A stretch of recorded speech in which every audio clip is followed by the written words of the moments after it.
Hello, everyone, and welcome to Session 3 of the Global Black Feminist Reading Circle.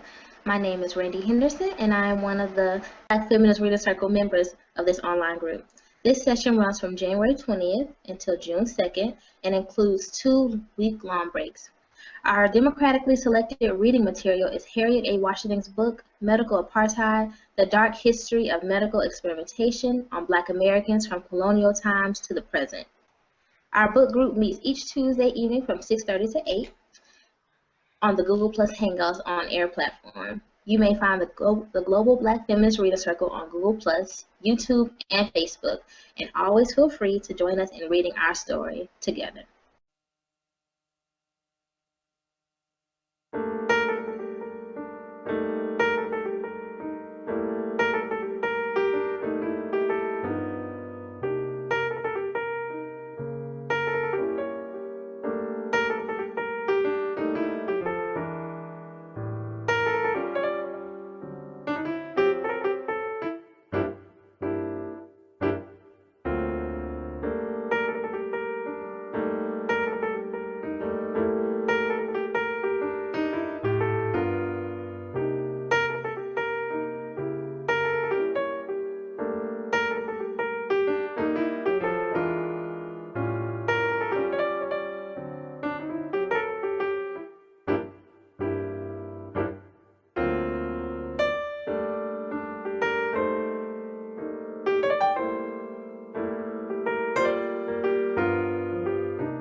Welcome everybody to chapter 2. So welcome. Chapter 2 was a big bad boy, and it's Profitable Wonders. Hi, I'm Kim, and I'm here in Brooklyn, and this is some book, so I'm looking forward to it. I have to kind of woman up to this particular book.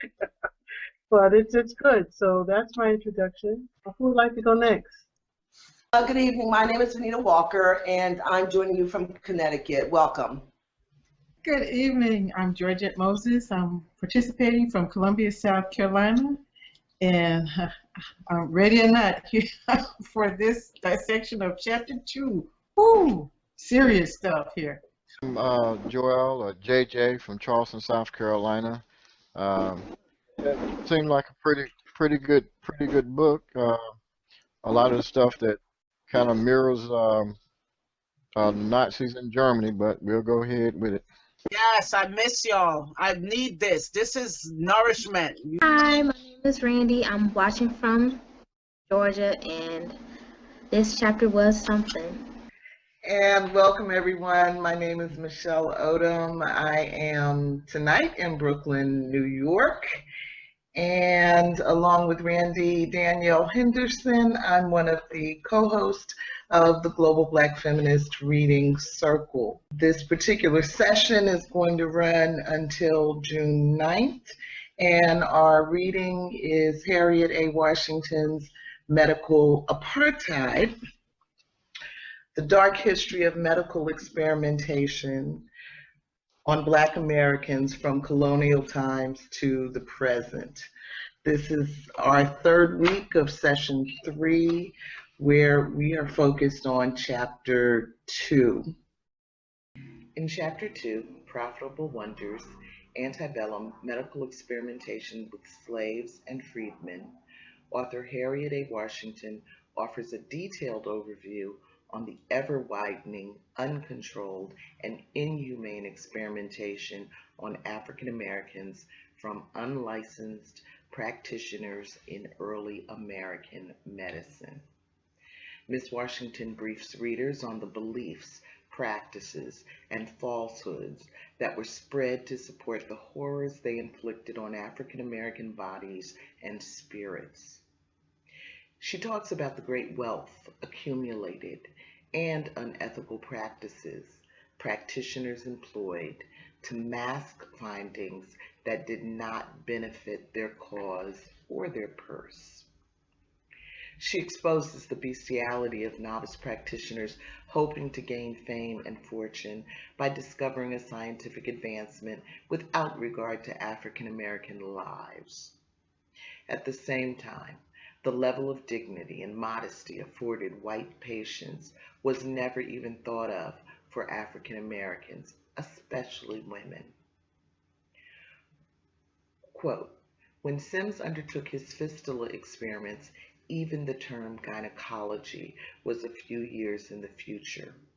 Instead, women's doctors averted their eyes in a chivalrous fashion as they knelt to tend to the modestly clothed ladies of their class, relying upon their sense of touch beneath voluminous Victorian skirts. However, Sims, working with enslaved blacks, was constrained by no such delicacy. He made the women undress completely, then kneel on hands and knees, while he and several physicians took turns inserting a special speculum he had devised to open the women's vaginas fully to view. I saw everything as no man had seen before, marveled Sims. Montgomery physicians flocked to Sims's shack to see what no man had seen before. So did prominent citizens and local apprentices, end quote. Ms. Washington identifies physicians like Sims who inadvertently killed patients, only to acquire more and more enslaved subjects. At the same time, this writing attributed any loss of life to the patient's lack of basic self-care, if these mishaps were documented at all.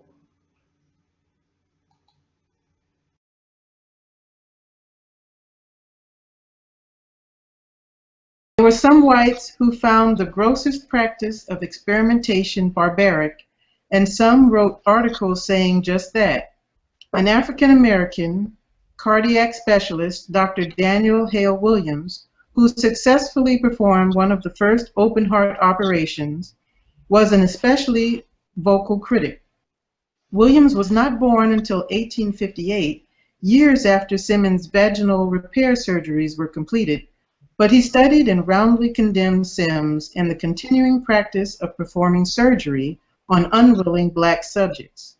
Williams also took Sims to task for pronouncements he continued to make about the sexual health and, by implication, the morality of black women. And the question is, African American women were repeatedly raped and impregnated. It was a common stereotype that we, had amorous sex drives and that there was no possible way that our sex drives could be satisfied, much less abused. Why was this myth so widely spread?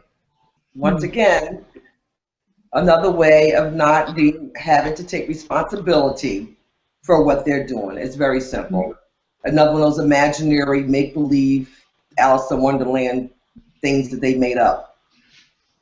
Has nothing to do with nothing, anything. It's just, we have to take responsibility. And if you go back to the dark end of the street, it kind of perpetuates if a African American woman has such a high sex drive, it's impossible for her to be abused and raped because she wanted it.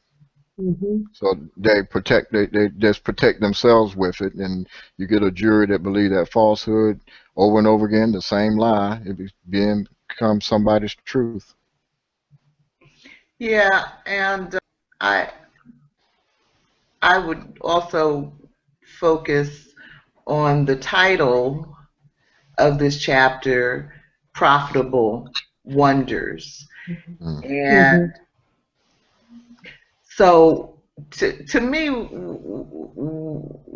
what she's doing in this chapter is looking at the primary lies that were told about black people. We had lower intelligence. We were sexually promiscuous. What else? We couldn't be trusted to take our medicine or take care of ourselves. And the standard lies that were told over and over again that allowed them to perform all of these different types of surgeries. And then she gives us a lot of really gruesome examples of the types of surgeries that were performed, like taking the babies. Now, we know of J. Marion Sims and his work with women. We thought he was a monster already. But in this chapter, we learned that he also did a lot of work with black infants, like pulling their skulls apart because of this lie, this belief that we had lower intelligence, that our brains didn't develop in the right way. So you take this belief and then you use it to do all of these mad scientist kinds of experiments, and then after a while you become rich and famous. So there was an agenda. They did have some other point to why they were doing what they were doing, other than they just wanted to hurt our feelings and make us feel bad. It was a money maker, in the same way that planters needed for slaves to be fit, healthy and fit. so that they could work, so that they could make money for the planters. And so doctors made money attesting as to the fitness of the slaves. The fistula, the vaginal fistula operation in particular, is what led to it made the career for James Marion Sims. So, it was about money. One of the things that amazed me was that one of the other stories about Hamilton and Brown is that every night after Brown had worked in the fields, he would then be experimented on.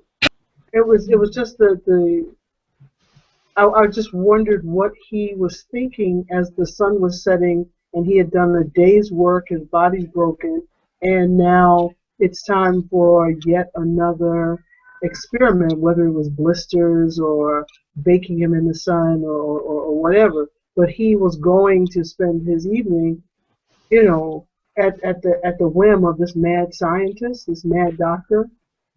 I just don't know what that does to your spirit and your soul.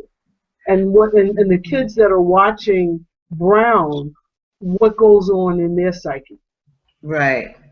And I was having that same thought. At one point she mentions that, a lot of times it was the older women, the women that were too sick or too old to work or too old to breed, that got sold to the doctors to be experimental subjects. And what does that do to the spirit when you've been worked like a dog your entire life, and then you get to, be elderly, and that's what you have to look forward to. I don't know how the slaves kept on living. Venita, we couldn't have done it. No, I wouldn't have been a good slave. I wouldn't have made it. Because at the end of my day, I've been thinking all day long, and now that how in the hell I can get away from them fools before the evening came.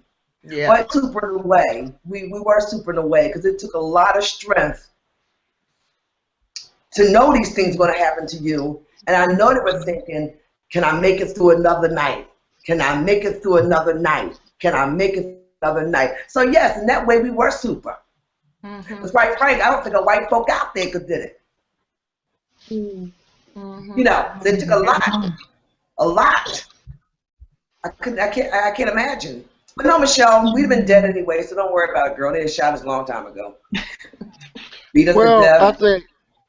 I believe that, when you say, well, why does somebody continue to live when they have to be tortured like that? And I just think about one thing. If it's not me, maybe they will go to my children. If he had a child, you know what I mean? Maybe he's protecting the child, because if he dies, may be subject, someone else that he loves would be subject to this type of torture. And I think, when I think about it, that probably gives slaves reason to live. If I go, who's going to take care of my children or my family? I got to protect them in some kind of way. I think they encourage kids today, when we want to quit on different things, we look at those people who are around us, and whether it be our children, our grandchildren, and that give us the drive to yet persevere again. That's true. So, Venita, I don't think you would have killed yourself because of children, and you wouldn't have get shot because you had children, and you would want to be there to see them free. You don't know me like that, Joel. Like that, okay?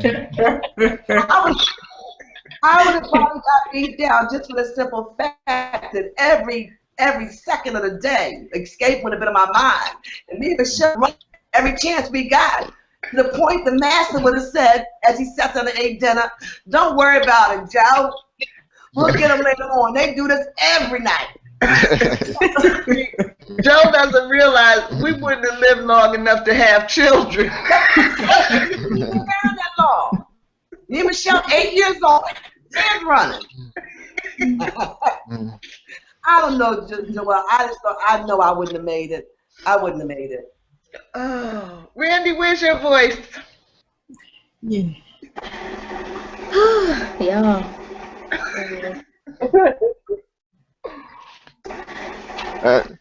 They beat you down like a slave today, didn't they? Yeah. But no, today wasn't as horrible as it could have been. Honestly, these questions, I don't know, this chapter just really made me, it's not helping my prejudice towards white people. It's just, I don't believe anything white people say or have said, and I'm just amazed by how, like, whiteness is very predictable. As Kim pointed out earlier, how, in her questions, how either we're super powerful or we're inferior. Black women want to be raped because we're so sexually aroused that we're not women. So it's like white privilege literally allows the rhetoric to change depending on the situation. And that's very troubling to me. And it just really makes me, I don't know, it makes me very angry. I think that it's so conniving that when the guy the man they first talked about, John, he changed his name to John. He said that the doctor who took him actually helped his master, and as soon as the master asked him if he could do anything, he named Fed. And Sims would tell other masters, I make sure your slaves are housed and clothed, just give them to me, like the fact that they acted, I feel like they premeditated all of this, obviously.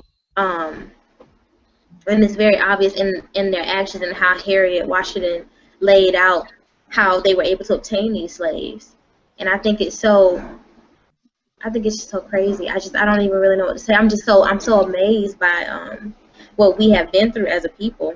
And as I'm trying to figure out what I'm gonna write in my personal statement when I apply for graduate school again, I think I'm really gonna focus on, I don't know, Black psychology and like mental illness, because these, people had children and you could deal with all this trauma, and that's why I show so much grace towards crazy Black people today, because we never got help. We never got therapy. Our bodies were never allowed to heal, and if it did, it healed in death. And so we never really got to be worked on. We never really got true reparations, psychologically or financially.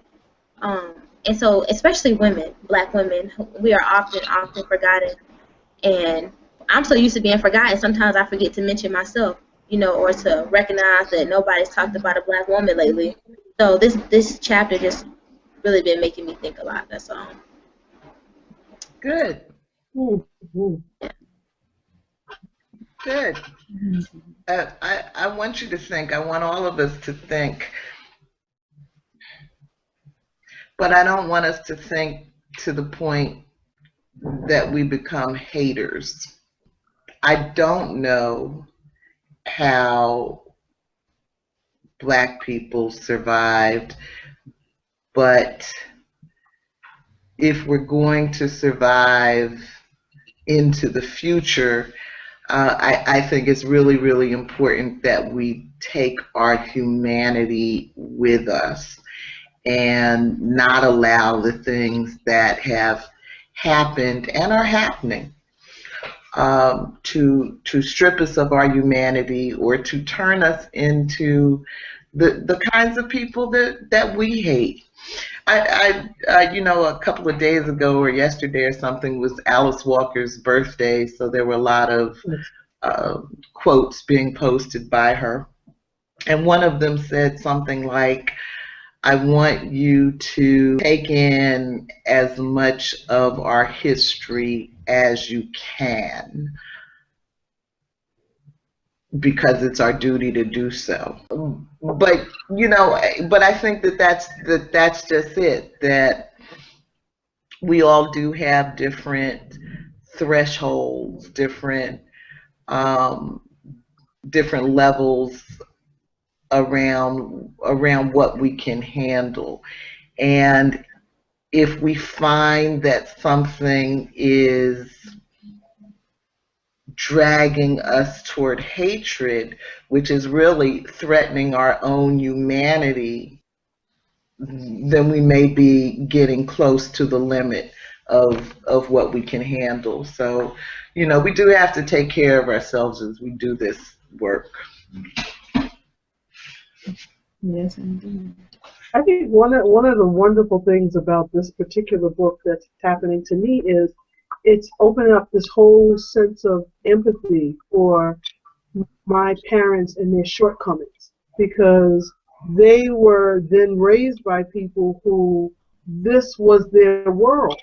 Mm-hmm. You know, so I can look at where my parents were not available to us emotionally, and why they were so closed off and didn't share who they were enough.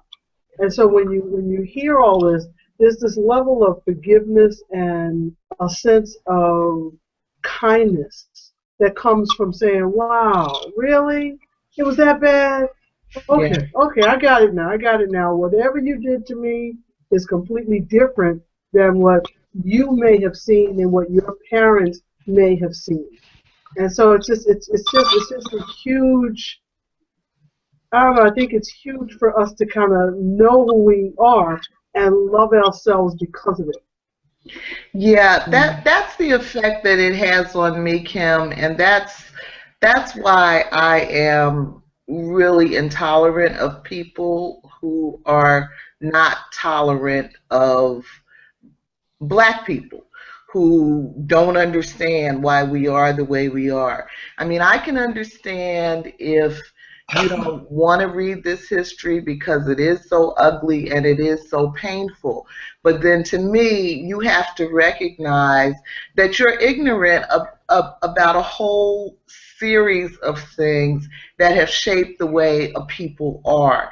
And in that ignorance, you ought to at least have enough sense to not then have an opinion about things you don't know about.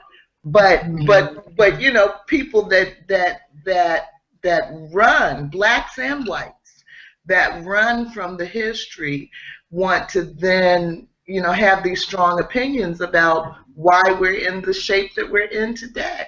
If you read the history, you'd know why we're in the shape that we're in today. Yes. Thank you. I'm thinking about a litany of things here.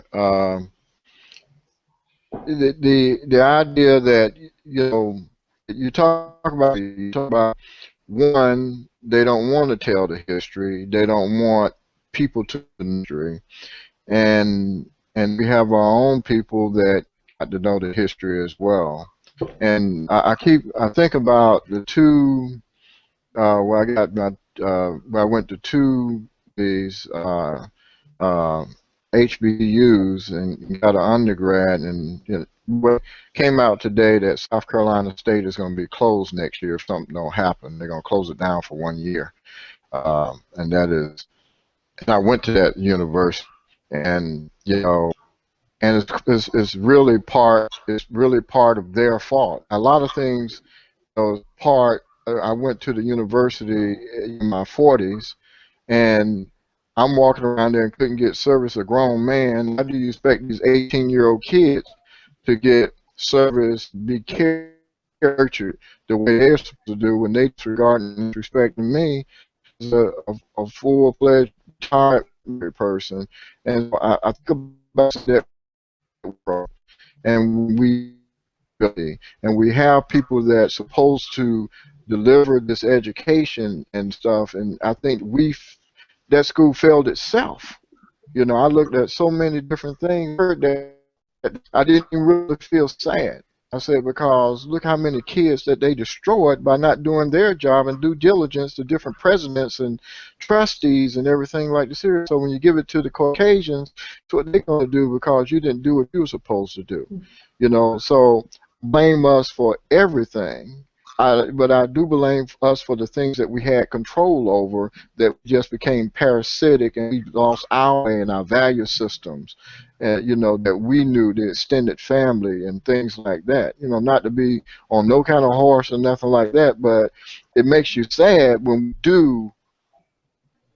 we can do better. You know, we refuse to do it for whatever reason. And Randie, you know, I think, you know, my heart went out to you when you said, you know, you're searching for knowledge and you're acquiring knowledge, but then this knowledge is making you feel into yourself thing of trust. I think my word to you is to seek out, you know, progressive people of other races that of a like mind. You know what I mean? Just of a like mind that are progressive like you. So because I read this thing one time that said, and I'm gonna finish, that said, you know, every time I try to hate white people, somebody come along and f it up, and that's what I look for. Somebody Look comes for that person somebody comes along and does what? and fuck it up. And they're out there, you know what I mean? You look at them and you're just like, Jesus Christ, I was just about ready to hate you, but then you come along, here come a beautiful person that of a like mind, you know what I mean? And they're out there, and that's the reason why we're here where we're at, because there were some good people of other color, of other races that died right along with African Americans always during the struggle, and they was really genuine in doing it, you know? That's where I draw my hope from.